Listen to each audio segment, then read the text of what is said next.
You'll find something in common with all of the top producing agents in America, that at least 50% of their real estate business comes from their SOI.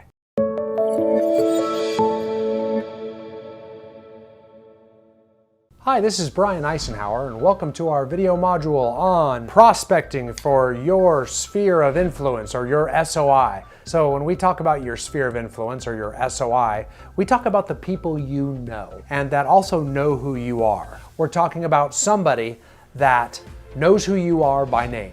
So this doesn't need to be your best friend. It doesn't need to necessarily be a past client. It doesn't necessarily need to be a vendor or an affiliate that you work with. All those people would be in your SOI, but it could also be someone that if you were to say, hey, do you know who Ann Johnson is?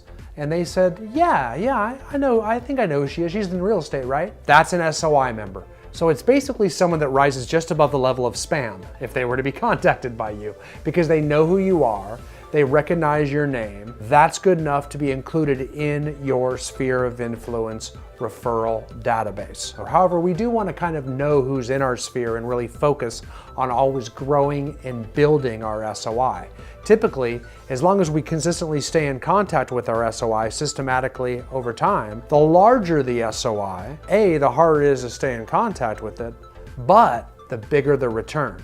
So people that sell tons of real estate typically have large SOIs, large referral databases. And this is one of the things I think is really interesting out there. There's lots of different ways to generate business. I know I've personally coached and trained them all, but you'll find something in common with all of the top producing agents in America. At least 50% of their real estate business comes from their SOI. At least 50, sometimes it's 80, 90, closer to 100% of their business comes from their SOI. But almost all strong teams know that's important to have a foundation of business that way, because this is business that comes to you over time. You can get a lot of business through a lot of lead generation sources from people you don't know, whether it's working online leads, prospecting for expired listings, circle prospecting, previewing properties. We're working and trying to meet people we don't know. However, if we are constantly trying to build and cultivate and contact and grow our SOI at the same time that we're prospecting for these other methods, we're going to meet new people, build rapport, put them in our SOI database, either as a past client or someone who might be a client someday, and we're going to kind of put them in our machine. They're in our wheelhouse over time, being cultivated and grown so that they may use us to buy real estate later in the future, or they might refer us to someone they know that could become a client right now.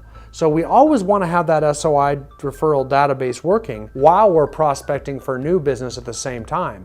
Because people that just prospect for business, new business, they'll mill through a lot of it. They never have that repeat business coming back at them over time because they don't have a database system underneath, which is why we always teach people to grow and cultivate an SOI referral database along with other lead generation sources at the same time. Because over time, as you meet enough people and sell enough real estate and grow your SOI, you're gonna see it's hard to prospect for new business because you've got so much of your SOI referral database coming back at you because you've grown it so well. So you'll see just a lot of people stop prospecting for new business, whether that's right or wrong. They're getting a ton from their SOI, they don't really need to anymore. However, if you want to keep growing and building and maybe even growing a real estate team over time, you'll see that you can continue to still prospect for new business so long as we have enough help on our team to handle it. And so that's how a lot of teams grow, is they continuously grow. And as they bring on new agents to their real estate team, they hold them accountable to actually building and growing and staying in contact with their own SOI databases as well.